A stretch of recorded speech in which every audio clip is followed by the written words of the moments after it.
महाराष्ट्र राज्याचे उपमुख्यमंत्री आणि आमच्या पक्षाचे मुख्य नेते एकनाथजी शिंदे साहेब यांची जाहीर सभा बदलावरच्या सर्व मतदारांना, सर्व नागरिकांना आणि उमेदवारांना प्रोत्साहित करण्यासाठी आणि मतदारांना आव्हान करण्यासाठी या ठिकाणी ते येणार आहेत। जेणेकरून आज त्यांनी बदलावर शहराचा चेहरा मोहरा मुख्यमंत्री झाल्यापासून बदलवलेला आहे। कमीत कमी 700 कोटी रुपयाचा निधी त्यांनी या ठिकाणी काँक्रीटीकरणाचे रस्ते असतील, उद्यानं असतील, स्ट्रीट लाईट असतील, प्रशासकीय इमारत असेल, अंडरग्राउंड ड्रेनेज असेल, स्ट्रॉंग वॉटर ड्रेनेज असेल, अशी विविध विकासाची कामांसाठी त्यांनी मोठ्या प्रमाणात निधी दिलेला आहे। आणि फ्युचर बदलावरमध्ये आम्ही काय करणार आहोत याचा पूर्ण लेखाजोखा आमचा जो अहवाल आहे त्या अहवालामध्ये आम्ही प्रसिद्ध केला। जो आमचा जाहीरनामा आहे तो प्रत्येक घराघरामध्ये आम्ही दिलेला आहे। नक्कीच त्या जाहीरनाम्यामध्ये जी कामं आम्ही या बदलावरच्या साठी सुचवलेले आहेत, जेणेकरून चांगलं शहर, स्मार्ट सिटी सारखं शहर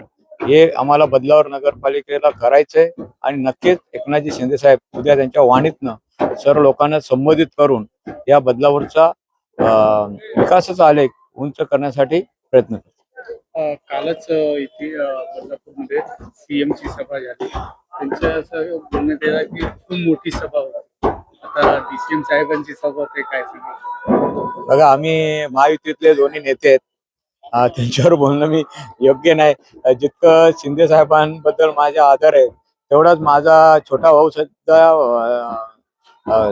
देवेंद्र फडणवीस साहेबांचा शिल्लेदार आहे। त्यांनी सुद्धा त्या कोकण मतदारसंघातून ज्ञानेश्वर म्हात्रेजीला निवडून आणलेले। तर या दोन्ही नेत्यांबद्दल माझ्या मनामध्ये आदर आहे। नेहमीच या दोन्ही नेत्यांनी या बदलावर शहराचा आज फडणवीस साहेबांना मी नेहमी धन्यवाद देईन की त्यांनी जे सांगितलं बदलावरची ब्लूप्रिंट मी तयार केलेली आहे। जे मी प्रत्येक गल्ली गलीमध्ये जाऊन रोज माझ्या तुम्ही क्लिप्स बघा, मी जे बोंबलतो तीच घोषणा आज देवेंद्र फडणवीस साहेबांनी केली। तर नक्कीच वामन म्हात्रेला अभिमान आहे त्यांच्याबद्दल की माझ्या मनातलं जे बदलापूर आहे ते त्यांनी काल या शहरामध्ये बोलून दाखवलं।